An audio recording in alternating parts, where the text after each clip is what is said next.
Today, we are going to meet the energy guy, Tony Wrighton. Remember the last time he came on the Hack My Edge podcast, we talked about his book, When Life is a Bit Meh, You Need Energy. Yeah, that was the title. It was really good.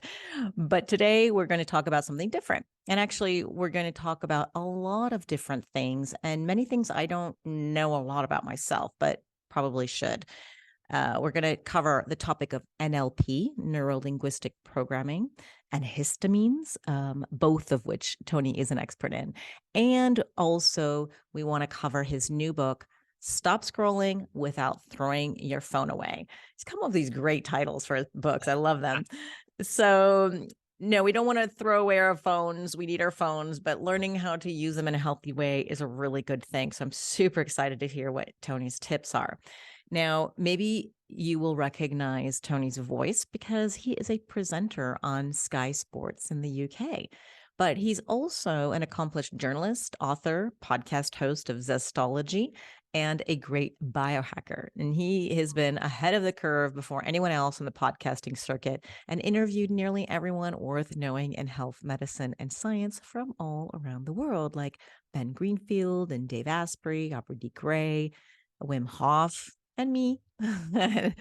And one last thing you may not know about Tony, he is histamine intolerant and has created a whole website around it called histamineintolerance.net. So we're going to explore what this is and find his best hacks for anyone who has histamine issues. So now, without further ado, let's meet Tony Wrighton. Welcome. Zora, lovely to be with you. And yeah, I've learned a lot from you on the biohacking as well, actually. I remember last time we met in London and we talked about peptides a lot, and you got me very excited about peptides. You got me down the peptide rabbit hole. Which ones have you tried so far? Just the copper peptides for the face. Yeah. Um, but I have some other peptides here that I'm a bit nervous to use. I can't even remember what they are, but they sort of look quite hardcore and I don't really know what to do with them. Are But they I need, supplements, yeah, injectables? it's a supplement. Yeah, I got sent a supplement by a company and I've got all these pots. I believe it's very expensive, but I don't know what to do with it. Oh, we'll have to have a chat then. We're Yeah, gonna guide okay. you on that. But the peptides are amazing, and they have done incredible things for a lot of other people as well. So I'm excited to follow your journey. I'm Uh, still waiting to look 25, but that hasn't quite happened yet. well, hey, if anybody's watching the video, you certainly don't look far. Look like my son, who is 25. Oh, well, that is very kind of you. I don't believe it for a moment, but thank you anyway. So we do have a lot to cover today. And so I want people to get to know you a little bit about yourself and your health journey, your histamine discovery, and how this led you to do what you are doing right now. Yeah. So I've always sort of had two careers concurrently. I've been a TV presenter and a radio presenter, and I was always the sort of self-help guy publishing stuff on the side. I trained in neuro-linguistic programming almost 20 years ago, which is a set of skills and techniques on how people do things well, how people communicate better with themselves and other people, and make significant, lasting changes in their life. But I always had some health stuff going on as well. And then about 10 years ago, I went on a trip to the jungle and got very ill. And I spent about 3 months in bed. That wasn't much fun. And eventually slowly clawed my way back to health, and then eventually discovered this concept called histamine intolerant. And it seemed the most complicated thing I could possibly think of. But actually, I discovered I suffer from histamine intolerance. And the moment I discovered that, things started getting so much better. The thing about histamine intolerance is it's not really like gluten intolerance, because if you're gluten intolerant, you can look at any ingredient label and you can work out I should eat that or I shouldn't eat that. But histamine intolerance has a multitude of symptoms, and some foods are high in histamine and some foods are low in histamine, and it all seems a bit random. So there was a lot to learn. And in fact, there was so little information, I started a website on it. Oh, I'm so glad you did. I'm so glad you did because I've heard about it. I understand a little bit about it, but I don't know a lot. And I think just knowing, I think part of your health journey is finally you found something that was the answer to your health problems. And that is just such a relief because when you try certain things, because your symptoms can be anything. If you go to Dr. Google, you suddenly, think you're going to die tomorrow because you've got some crazy disease. And in fact, you don't really know because it's got, related to so many other things. So I'm so glad you found it. And then you found an opportunity to bring more information to the world of histamine. So we're going to talk a little bit about that uh, after I want to talk about the NLP. Yeah. So let's maybe start with the NLP first and then go into histamines. So how did you get into NLP? Like, first, what is it? And why are you interested in that and decide to learn it and then teach it Mhm. and make books on it? Well, now I look back in my life, sort of in the whole, like, brain and body are so interlinked, aren't they? And that is so clear from everything I read and everything I learn about myself as well. And I'm pretty sure that actually the reason I got into NLP was all linked to what we've already talked about. I was sort of suffering with a little bit of anxiety and stress myself, and just thought there's got to be a better way. So again, it turned to Google. This is back in 2004, so in the old days of Google. Oh gosh, when Um, it was you had to read a magazine while you were flipping, paid next window on the Exactly. internet. Yeah, yeah. I needed a good connection to load to load the page, which said that neuro-linguistic programming could help. And I started learning this, and straight away it resonated with me because I loved the sort of goal setting and outcomes element of it. I was very ambitious, 20 something at that point, looking to further my career in TV and radio.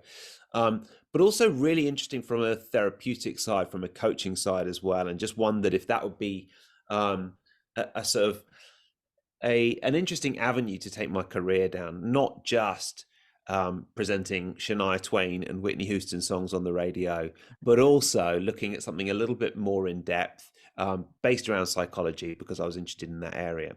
But mainly, I was interested for myself, and that's why I got involved in it.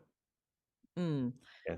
So what exactly is it? How would you describe NLP and how, and let's explain it to a woman going through midlife and if she can use this to her advantage somehow. Absolutely. It stands for Neuro Linguistic Programming.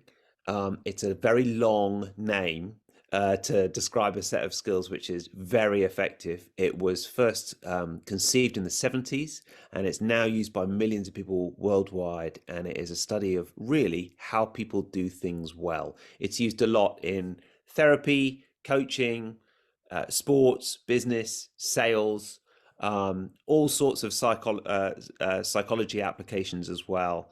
And for anyone who wants to sort of make lasting improvements, this is what you want to look at.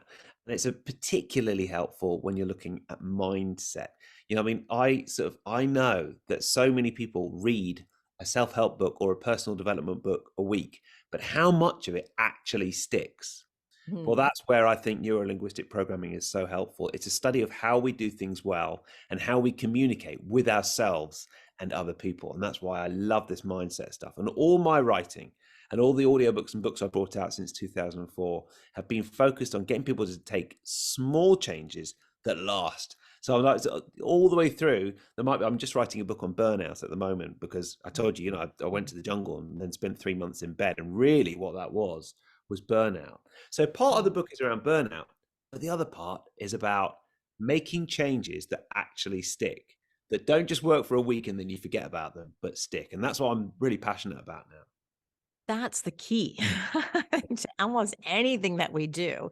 We learn something and then we're like, okay, now how do we really apply this? This is why people get personal trainers and health coaches and all these things to actually hold them accountable. So then neuro means the brain, linguistic means language. So it's like a brain, a language, and programming yourself to do guess certain things. Yeah. So you did I can't remember, I literally just liked a post that you did on your store in your Instagram, and it was a good example of what neurolinguistic programming was. And it was something about holding your fingers together after feeling or visualizing yourself doing something positive, I think. Can you explain, just as an example, what this actually is? One I of the certainly examples. I know can. there are many. Yeah. Yeah. And one of the things I really love about neurolinguistic programming is it's a set of skills that can be, in almost every instance, methodically and meticulously backed up by science and research. So, anchoring is one of the bedrock skills of NLP. And it's all about anchoring yourself to a thought or emotion.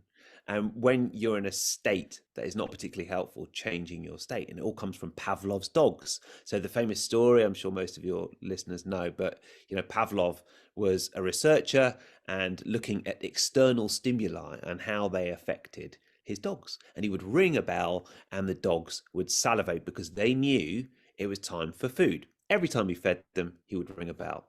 After a while, he could ring a bell and they'd salivate and get excited, even though there was no food. So I'm Amazing. not saying in any way, Zora, we are like Pavlov's dogs, but we sort of are, because we can use that same anchoring technique to anchor ourselves to almost any thought or emotion you like. So in that Instagram example, I just said, look, if someone's stressed or anxious, for example, think about how you'd like to feel, maybe relaxed, and then think of a time when you felt relaxed in the past.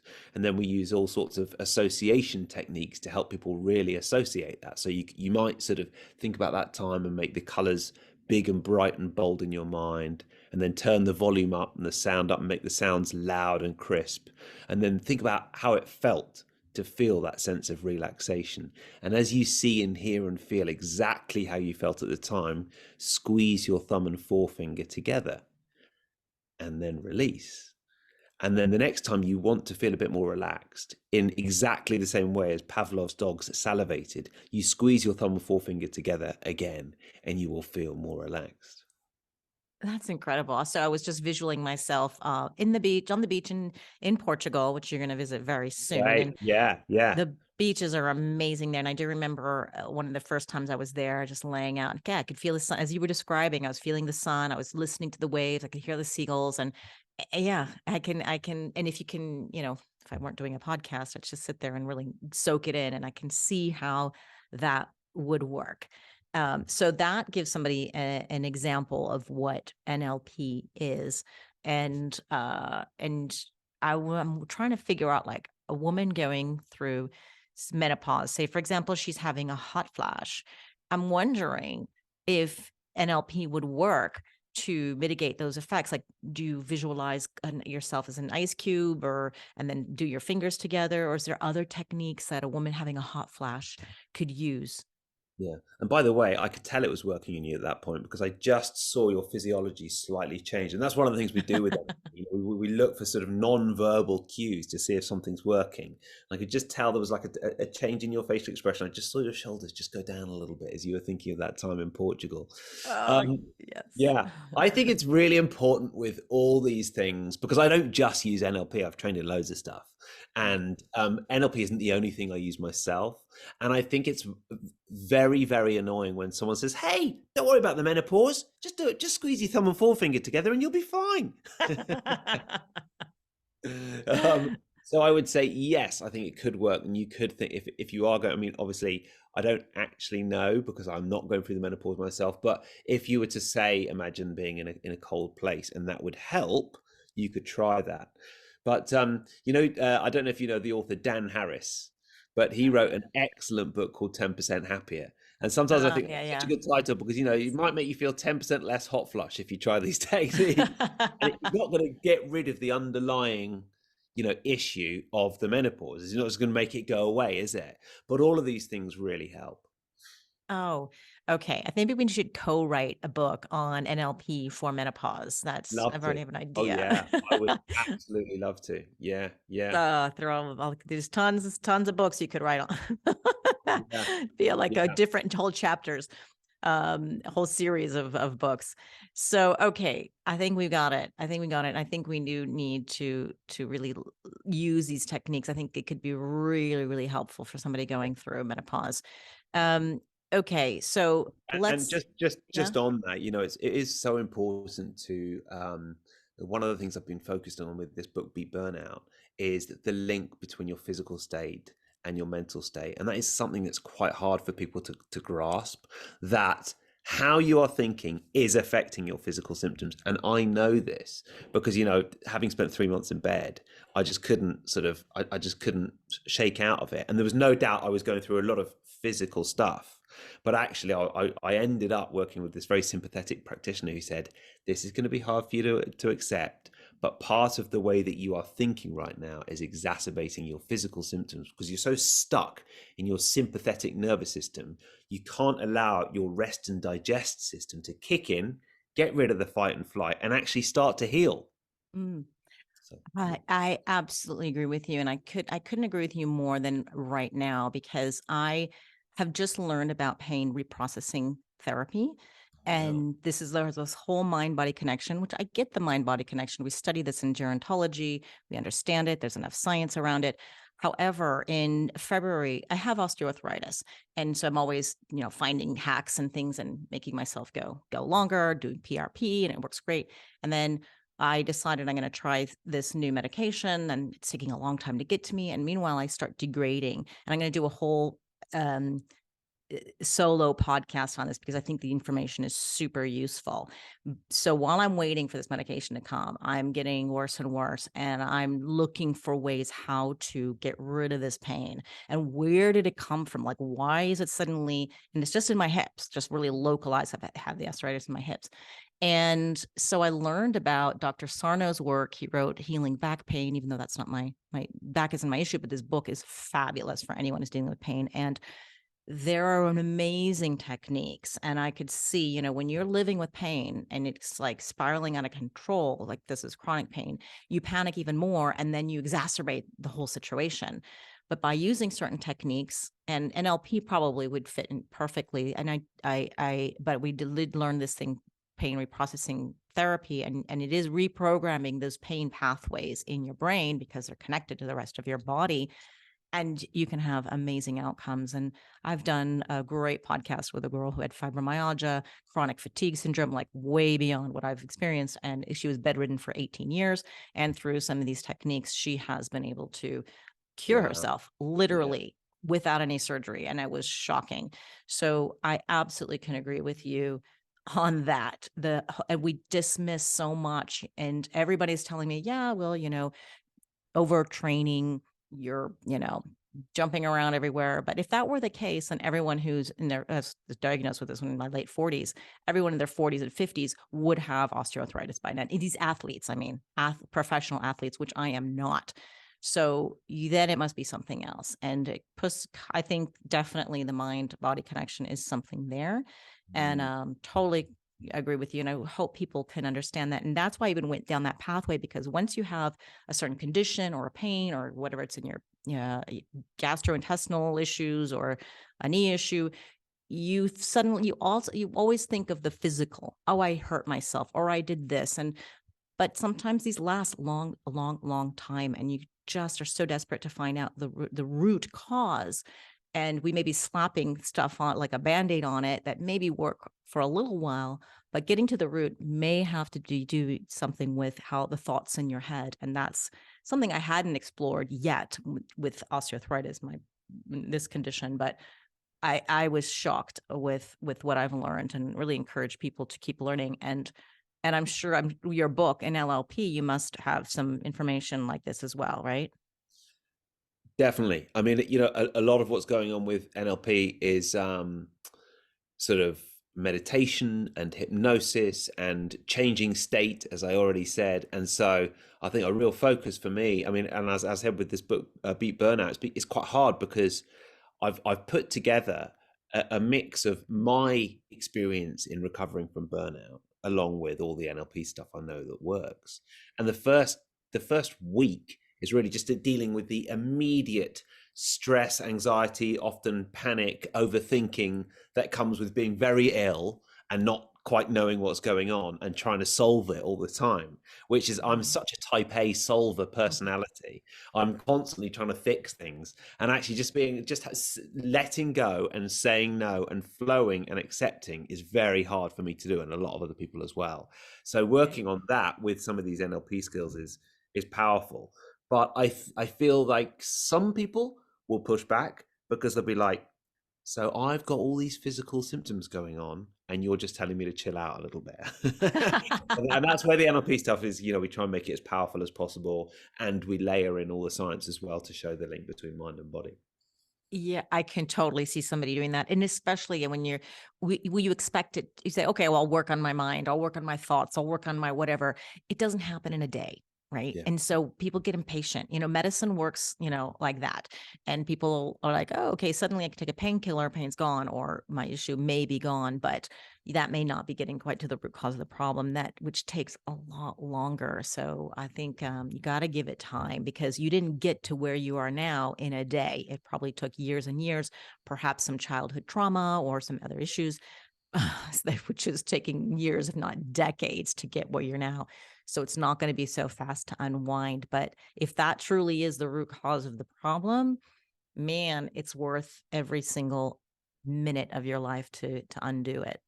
Yeah. Yeah. Definitely. So, okay, let one other thing about NLP that I'd like to understand. I I first learned about it, I don't know, maybe 15 years ago. I heard the word NLP, and it was from a friend of mine who was learning the technique. And then she invited me to her house to be one of her guinea pigs. And so she was building a practice of doing NLP for other people. Yeah. Yeah. um how, sounds like what you're trying to do is teach people to do this on their own. So what's the difference between, who do you have to go to someone to NLP get it? And like, is it more effective if getting someone doing it for you, or is it better to learn on your own? Oh yeah, I mean, I do work with people privately, but I think what I offer is different levels. So you can learn the NLP skills yourself. Firstly, sort of have a look at the book, and that's a good starting point. And then I do courses, and then if you want, I do courses where I hold your hand all the way through it. And so there's the DIY option, and then there's the right, let's get it done as quick as possible option. And I love that, because then we just work over Zoom or in person if you're in London, and we just get it done as quickly as possible. We do loads. We just layer on all the techniques. It's so much fun, and we pick what we want to work on, and then we make it happen. So as we were saying before, that is like we actually are focused on results that stick and making it happen. It's amazing. I knew a lot about you, Tony, but that I didn't know that you were working privately with clients. Must have missed. Is it on your website? Well, you know what, Zora? Because I had this career in TV that has taken up most of my time for the last 15 years. I was learning NLP on the side, and then I was working with clients. And then about 2015, I was like, why am I working so hard? So I had to just step back from the clients a little bit for a few years. And then I reduced my TV commitments about 18 months ago, so I could just do this more and go and live in Thailand for 3 months and visit Portugal and all that sort of thing. And so now I am working with clients and putting courses together. And actually, it's been great, because bringing this book out on NLP, I'm going to bit of a humble brag here, but it's basically #1 on Amazon in the category of NLP books. And yes, there is an NLP category. So I've been very pleased with that. Yeah, and NLP is a big category. If you've heard this for the first time, you may not think so, but it's been I'm around. not sure. It's quite big. It's been around. Yeah, I know. I know there are Yeah. loads of people who know about it, that at least that I know, but but still, I think it's great. Congratulations. And I don't know why I don't have the book yet. I have to go and get it. Sometimes I can't get your book on Did I not? digital, Did I right? not send it to you? Not the NLP one. You send me Oh, life is a bit meh, but I I will need send digital you. books. I need digital stuff. So if you can send digital, because I'm a nomad, right? So if you can't carry books around with me, if you don't have an option, I can get it. But I would love that. And I usually read everything before I speak to somebody on the interview, but I couldn't. Well, I didn't get a hold of this one, and I think it was Don't beat because yourself of up digital about it. printing.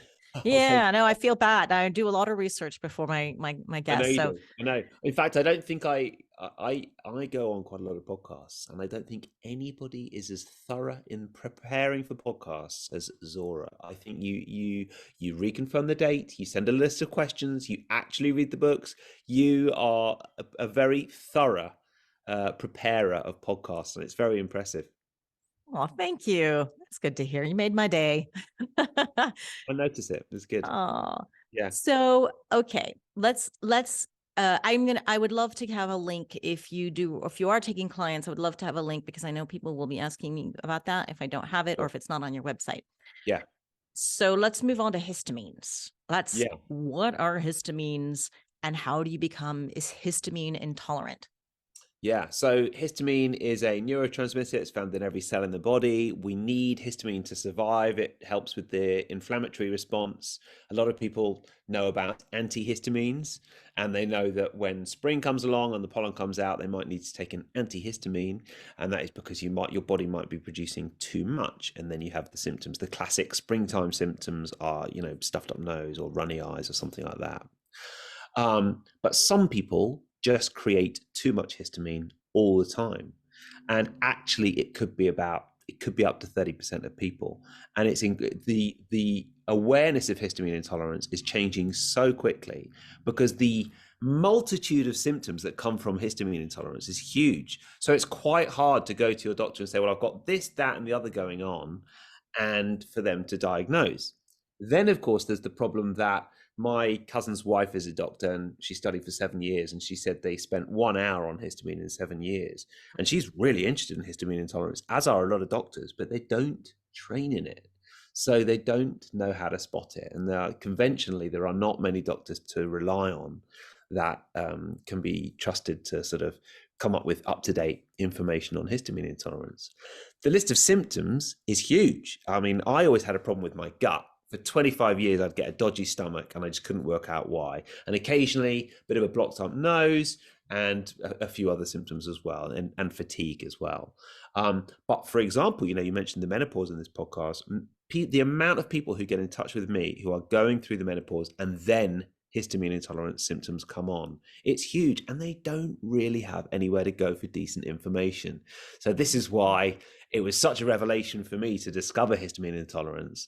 And then what I did was I sort of did a bit of Googling. I thought, well, I'll try a histamine intolerant, a low histamine diet for 3 days. And after about an hour, I started to feel better. And at that point, I thought, this is probably histamine intolerance.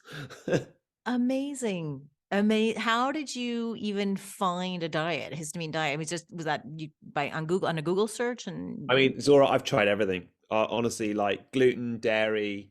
I've tried giving up chickpeas. I've tried oxalates, salicylates, lectin. lectins? I've tried the Ah, DAP diet, diverticulitis. I've tried everything. yeah. Histamine was right at the bottom of my list because it seemed like the most complicated one to try. So I went to the Bulletproof conference in about 2016, and I think, Dr. Ben Lynch talking about histamine, and I thought, well, I'll put that on the list, and then yeah, work from there. That's crazy. Yeah, it is. You were certainly determined, and I commend you for going down that whole list and eventually finding it. And that just must be such a revelation. So you said the list is long of histamines, and uh, is it just? I mean, what else? What else are the common ones? You said the runny nose and the itchy eyes and like a flu. I mean, not a like a allergy type symptoms, but what else can people see? Like the top Um, ones. the top ones would be definitely anything stomach related, anything skin related can often be down to allergies. Um, Menstrual problems and cramps can often be influenced by histamine issues, and histamine fluctuates by hour and by day, and definitely by time of the month for women as well. Um, yeah, as I said, skin, if you've got any sort of hive or eczema or skin issues, that could be related to histamine. And then a lot of inflammation stuff as well. I mean, inflammation and histamine is huge because really what the histamine is doing when it flares up is inflaming the body because it senses a threat. That's what Mhm. happens when you get your springtime allergies. The histamine is there. We don't want to get rid of all the histamine. There's an analogy that I use that is a little bit like bouncers in a nightclub. These bouncers are there to protect you. If there's too many bouncers, things start to go wrong. So that's where the analogy ends, but you sort of get my drift on it. Yeah, a little too much ego in the room. Yeah. Uh, Though interesting. Then, so you found out through a diet you've been able to resolve this issue. Now, is it always diet related, or are there other parts to the puzzle? Yeah, and listen, I haven't. It's an ongoing process, I must say. I've been working with this for a few years, and I would say I'm probably 90 to 95% better than what I used to be. But there are still, I still have to follow a low histamine diet, and that is the first place to start. Ultimately, you want to ask, and I can go through the diet stuff in a sec, but you Hmm. actually want to ask, why am I histamine intolerant? Yeah. Is is it hormonal, for example? That in terms of women with menopause, it might well be hormonal, or it might be just a changing of the seasons as you age. A lot of people find in their 20s and 30s, they're not interested in the histamine is absolutely fine. And then all of a sudden these symptoms start to develop and they can't work out why. It might be, and I was just telling you before we started the podcast, it might be mold related. You know, I did this test a couple of months ago. I came up very high for mycotoxins, which suggests you've got mold in your house, which was a bit of a shock, but maybe I have. It might be because you've got some sort of gut dysbiosis, and it often might be genetic as well. And you can take a genetics test and then you can run it through some platforms. And if you go, I've got a website called histamineintolerance.net, which you mentioned, and you can follow all the prompts on there to find out where to put your gene results and see if you've got a genetic tendency towards histamine intolerance. And then there are various supplements you can take as well. Oh, okay. So those are some of the solutions. And the reason, it could be multiple. And I think that'll be that your website will be a great resource. So talk us through a histamine diet. If somebody starts there, what kind of a diet is that? It's all the best stuff, Zora. It Oh, really shoot. is. And it's I know it's like, chocolate and red yeah, wine or something it like that. is. Yeah. You have to think about it this way. It's actually not that bad once you get into it, but you are going to have to. Red wine is probably the highest histamine thing in the world. Wow. And of course, that made so much sense to me because increasingly over the years, I've had some very, very bad hangovers. And I've almost felt like I was hungover the moment I drunk red wine, Mm, which explained it. yeah. And then when I ate chocolate, I would get a stuffy nose. The chocolate's high in histamine as well, especially dark chocolate, the good stuff without much sugar in it. You want to be avoiding aged meat and leftovers because Yeah. food can accumulate histamine the more it sits there. So that's aged meat and that's sort of sausages and bacon and stuff like that. So, but And with the food that's leftovers, that means more than a day. yeah, and especially meat and fish. I mean, fish is another one to avoid unless it's frozen at sea, in which case it's fine. But fish can double in histamine content every 20 minutes. So No. yeah, so you might be eating a lot of histamine right there. And then of course, fermented foods as well. Aw. Yeah, I know kombucha, yogurt. And listen, the idea is that you introduce these things back into your diet once you start to heal and once you start to lower your histamine levels. But one of the most interesting things about histamine, and one of the things that does make it confusing, is that everybody reacts differently. So, for example, some people are fine with yogurt and others aren't. Mm. Some people are fine with avocados and others aren't. And some people are probably fine with red wine and others aren't. You have to find your own tolerance levels, which is, I think, why what I've done with the website, and my company brought out a couple of books on Amazon about it, and they've just seems to have resonated with people because people do have to continually come back, and I have to do it as well. I'm like, do I react to lentils or not? I can't quite remember. On top of it.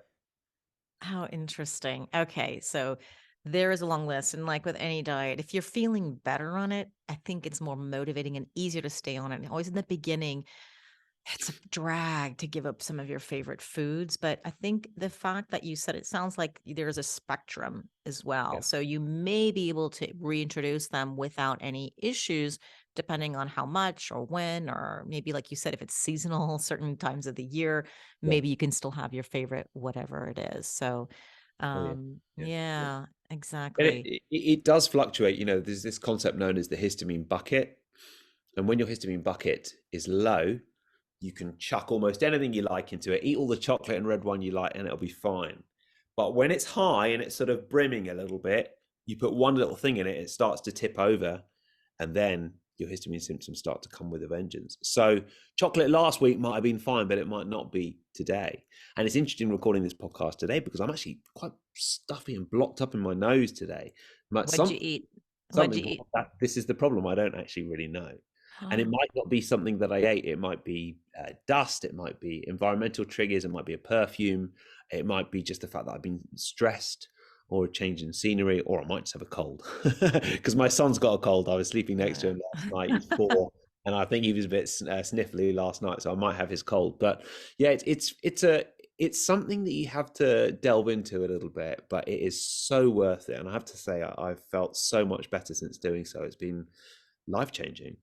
It can be life-changing. I'm so in diet, it makes such a huge impact for so many people. The thing is, it sounds like there's so many moving levers and but I do believe that your body is constantly talking to you.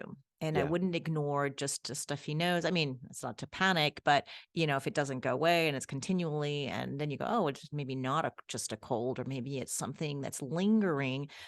Don't ignore it. Your body, just try to figure out what it's trying to tell you. This is really important, and it is a journey. It is, and I do believe it's worth it, because eventually it catches up. You may go, oh, I'll just live with this stuffy nose, or live with this pain, or all this whatever. But I really, this through experience and through what I've seen and aging and gerontology, it's like they do eventually catch up to you. And it Mm. doesn't always have to be that way, or you don't have to always say, oh, it's because I'm old, or it just comes with age. No, there are plenty of people who are in their 80s and 90s who don't have these issues. And part of it could be genetics, but part of it is not. So, what can we do to help ourselves? So I really encourage people to just keep listening to your body. Don't ignore those signs and Yeah. symptoms. And So, the yeah. osteoarthritis that you Hmm. mentioned, is Hmm. there a cause behind that? Is it, do you know what it is? It seems to be that, so osteoarthritis is it's a degradation of inflammation in a certain joint, and it's different than, say, rheumatoid arthritis. And the most common ones are in the hip and the knee, and it very happens a lot with women.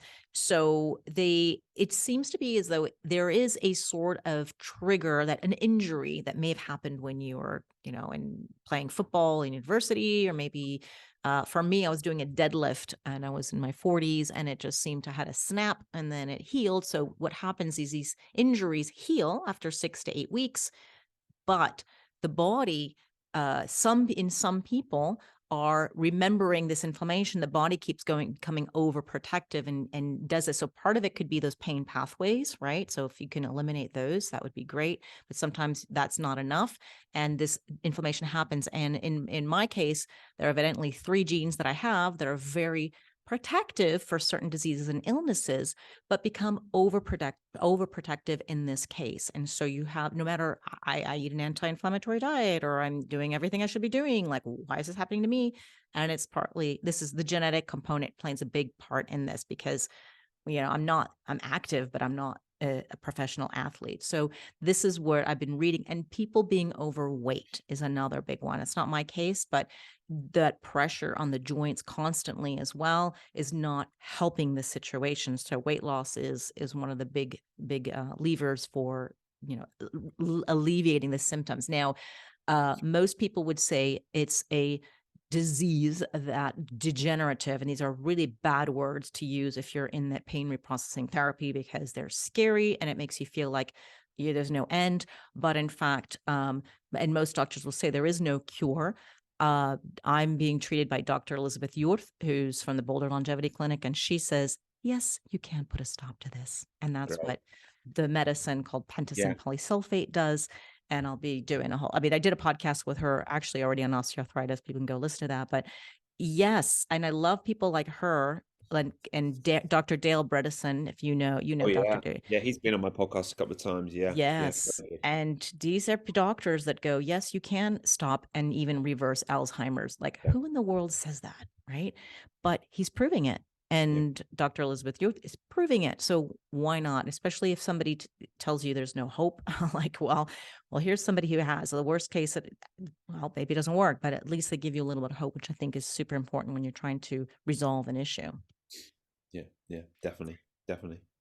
So, okay, let's move on to scrolling through our phones. It's so addictive. Who doesn't really do this? I mean, everyone scrolls at some point, and we need our phones anyways for work and communication, but we can really get sucked into it and not even realize like an hour has passed by when we should be doing other things. And our phones even now tell us, they give us analytics of how much screen time to try to help us manage this addiction that we have, and stop staring at the screen all the time. And it's a problem. And you wrote a book on the solutions. And again, I didn't get the copy of the book, so I have no idea what's in it. I can imagine, but I really want you to tell us a little bit about the problem that we're having with our technology, and then why you wrote a book about it, and maybe some tips. Yeah. Well, by the way, you mentioned the screen time settings on the iPhone. Certainly, they are absolutely useless. You get a Oh, very general idea. You get a very general idea of how much time you spent on your phone, and then it says, "Would you like to block certain websites or certain apps?" That's a great idea, isn't it? So yeah. you know, this is before I started writing the book. I thought, well, I'll block Instagram for more than 15 minutes a day. That'd be great. And maybe I shouldn't WhatsApp for more than half an hour, and maybe 5 minutes on Twitter. And then at the end of that half hour, it says, would you like some more time? And you just say yes, and you're back on there. I don't have enough self-control to not say yes. So actually, in the book, it's a combination of the NLP skills, the fact that I have a very addictive personality, and I've had, I've sort of done a lot of work around addiction over the last few years, and I know I can be quite addicted to my phone, as can most people. And then just some fun biohacking stuff, like for example, there are ways to permanently block Twitter on your phone that don't involve using the official iPhone settings, which is quite fun, or to mitigate the effect at night, to make it much easier on the eye and to help you sleep better and all that sort of thing. So it's a combination of the NLP, a bit of biohacking, and just the fact that I knew that I was super addicted and I have an addictive personality. So bringing in some of the stuff I learned on my addiction journey as well. Oh, okay. So I'm gonna have to get this book somehow, Yes. and Well, when you say somehow, I can just message it to you. So that's happening. that would be great. Okay, and so are there 3 tips that you can give us that we could use right now in order to stop scrolling? Yes. I'll give you a couple which are quite fun, and then I'll give you sort of one mindset tip as well. The first one is, if you really are addicted, what's your most kryptonite site? What are the things that you do most on your phone which you'd like to reduce or maybe cut out altogether? Well, probably Instagram. It used to be TikTok because I was trying to figure out how to do a TikTok, and then you need to Yeah. research. I called it research. And man, that's could be addicting. So I pretty much stopped that. But you can get now with the reels on Instagram, you can get scrolling on big time. So let's say that. But the thing is, you still want to use Instagram sometimes, don't you? Yeah. Because Yeah. you need it for your I job. need to post. Yeah. Yeah, yeah. This would be more for something that you just want to cut out totally. So, for example, with Mm. me, I have a bit of a news addiction, and I tend to spend hours and hours on the Guardian's website reading articles that I just don't need to be reading, and I could be doing something productive. So, I tried the screen time tools that we discussed before on the iPhone, didn't work. But if you go into content settings and you tell your iPhone that the Guardian is actually porn, Yeah. then it won't let you look at it. Say, I would like to limit adult websites, including The Guardian. So Oh, that's my first interesting. tip. Anything you want to stop using. Now, there is still a workaround. You can, let's say you only want to use Instagram once every 2 days to do your posts. You could go into your settings, put Instagram in as a content restriction for limit adult websites. But it's much harder. There's many more steps to take to actually unblock that from your phone. So that is an excellent one. Mm. Um, Another one that makes your phone more boring is just changing the grayscale settings. Have you heard of this? No. You can make your screen completely black and white. And there's a growing movement of people who are doing this. And you go into accessibility settings in the iPhone or the Android phones, and there's a few steps. It's in the book, but you go through the settings, and then your screen on your phone is completely black and white. It makes it so boring to use that you will not want to use it so much. Now, there's another setting that at That's a night, great tip. I mean, yeah, that is yeah, ingenious, and it's so simple.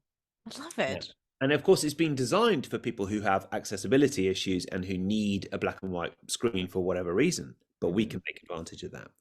Also, at night, if you're looking at your screen last thing before night, all the science, and I talk about the science in the book, shows that you are going to sleep worse, you're going to sleep less deeply, you're going to be more agitated and anxious. And they've studied students, and they get things like worse exam results if they're up on their phones in the middle of the night and all the rest of it. Or you can turn your phone completely red at night as well. And So there's no blue light, and your body's, you know all the stuff about melatonin, but it's really easy. I mean, if I just show you, that's my screen now, and Mm-hmm. just a triple click of the home button, look at that. Yeah, I have that setting. It's Do all you? it's really red. Yeah, and and people who are Right. listening to this instead of watching it on YouTube. Yeah. Yeah, it's hard. It's not pleasant at all to do, but yeah, it's great for saving your melatonin so that you can actually fall asleep more quickly at night. Yeah, yeah. And then the third thing, it's more of a mindset thing. And I need to preface this by saying a lot of the things that work the best are fairly obvious. And so if it seems a little bit simple, that's fair enough, but just try it. And that is, if you are serious about reducing your phone usage or your screen usage or stopping scrolling, get an accountability buddy and be accountable to them. Set up a WhatsApp group where you just talk about how you switched off your phone for half an hour or an hour a day. And that's what me and my wife Faith do. You know, we've got a separate group where we talk about meditation, and a separate group where we talk about whether we switched our phones off for 2 hours a day. So for 2 hours every day, I just switch all my screens off, and it is always, Zora, the best 2 hours of the day. I do all Yeah. the things that are best in life, and they don't involve screens. And I'll let you use your imagination on that, but it's sort of cooking and conversation and working out and nature and exercise and all the rest of it. They don't involve screens. So for those 2 hours, there's no screens, and then I will post in the WhatsApp group to say that I've done that. And if I haven't done it, then I can't post. So the competitive element in me is Mhm. disappointed. Great one. Okay, this is another. Okay, anyone here want to be my accountability buddy? Because I think Yeah, that's a great idea. One tip that you just reminded me that works for me is when I need to get a project done, really focus on the computer, or get some project done. I need to stay focused, and so my phone, I will put it on the do not disturb mode, yeah, because sometimes I need to go into my phone to look at my calendar to set something up and go back and forth. And or get something from the phone and pass it on to the computer, whatever. I may need my phone for something. And when you put it on do not disturb, it takes away those little red notification buttons. I'm You know, with those it. that you have 2 messages or 15, or those to me are so addictive. I know they figured it out and how to make people use their apps more by having that little notification. So either, some apps I completely turn it off, and I probably should turn them off for everything. But when I see it, I'm like, gotta open it, gotta open that WhatsApp. And then I get totally distracted from my project. And so the do not disturb function does take off those little red things. And that Yeah, is for me super helpful. And then I can just get into my phone for whatever it is that I need without being distracted. yeah. There's one more thing on the accountability as well as the notifications, and that is, um, I interviewed someone called Manish Sethi. I don't know if you've had him on your podcast, but you should, and I can introduce you. Boy, who's He he? invented this device called the Pavlok, which really gives you a small electric shock every time you do something you don't want to. Oh, Um, but previously to that, he made headlines all around the world because he hired somebody to slap him every time he went on Facebook. And as he says, he very quickly stopped going on Facebook because he had to be accountable to the person standing next to him who would just slap him if he used Facebook. So that you could take accountability to extremes and hire a slap buddy. That is hilarious. And it totally reminds me today. So I'm in a hotel room and there's a mini fridge. And on the mini fridge, there's a little knob, a mini knob that you pull open. And what I in this apartment that I stayed at in Tavira in Portugal, we had rented a place, and I would go there for a week or so, or maybe even a month. And when you pull that knob, because this is a bachelor pad, he had a mini fridge, not a real fridge, same little knob, but every time you pull the knob comes off. So I learned how to get my hands around the edges to open the Yeah. fridge. What do I do in this hotel room? I don't use the knob. I go and I try to figure Yeah. Yeah. literally happened this morning. Yeah. Uh, That's really interesting behavior change, that, isn't it? yeah. Yeah. So I believe everything. I believe that. I'm not sure if I'll hire this slap buddy, but it works, whatever it is, just this trained response. We're human beings. And I guess you figured this out, Yeah. like Yeah. train us. So where can we find your new book, The Stop Scrolling? Well, Stop Scrolling and Learn NLP are part of Yeah, the 30-day expert series, and they're on Amazon. And the new one that I'm writing at the moment is Beat Burnout, and that'll be out soon. And I think when? all of it is focused on making small changes that stick, on behavior change that lasts, and being kind to yourself if things go wrong. That's a really important addiction step, actually, when people are recovering from, or when people are making behavior changes that are very, very hard. you know there's an emphasis on streaks. Anybody who uses Snapchat will know about streaks. And I think the important thing is to be kind to yourself if you break your streak. If you're 15 days through my stop scrolling program and for some reason you have to look at your phone and that means you can't switch it off for half an hour a day, don't beat yourself up. Get back on the wagon and do it tomorrow. And that's actually more important than saying, oh, I've blown it now, I'll just go back to using my phone 5 hours a day and have a few drinks in the evening. Good advice. So I'm going to have links to where to find your books. Is super easy actually. When I search, I just do Tony Wrighton books, and you pop up on Amazon, you pop on your website, you pop up everywhere. So, but I will include links for the Thanks. NLP and the histamine intolerance.net, not .com, is where people can find your histamines. I And if you tried to get histamine-intolerance.com, but that was taken. that's bizarre considering, there's so little information. Yeah. So, It's not used either. There's nothing on there. I was like, just give it to me. crazy. Absolutely. That's bizarre. Maybe you can change it one day. Maybe. Yeah. Yeah. We'll try and check. Um, yeah. We'll make a petition Yeah, and exactly. ask him to change. So, okay. Any last words for a woman going through the menopause transition? That's a woman going 40s, 50s. Yeah. I mean, look, I think probably the stuff around histamine intolerance will have resonated. I'd be very happy if you checked out my content on histamine intolerance, but it might be that you're looking for more female focused content, and I can recommend people. I've liaised and I've interviewed on my podcast some excellent histamine intolerance and menopause experts. I don't know if you've had Dr. Tina Pears on. Have you spoken to her? No, but I think Allison is on it for me. I've Yeah, asked her she'd be to good. to She'd be find good. some people. Yeah. Yeah, Dr. Tina Pears is just one of the world-renowned doctor experts in the fields of menopause and histamine intolerance and long COVID now. And, guess what? For a lot of people, COVID came along and it exacerbated their histamine intolerance symptoms. It made the menopause worse. And a lot of people going through the menopause found COVID and long COVID particularly hard to deal with. So she was excellent when she came on my podcast. And I often point people going through the menopause to her for more details. Unfortunately, she's got a private clinic and she's booked up at least 6 months in advance. So you'll just have to listen to her podcast with me, really. But Oh, her information is very good. let's put a link to your podcast with her as well in the show notes so people can get to know her. And super interesting how she's doing researching non-COVID and menopause. And I know that a lot after people get COVID, their periods, if you're still cycling, are changing, and unusually so. So there is some very interesting research I'm sure she's done on that as well. Yeah, she's great.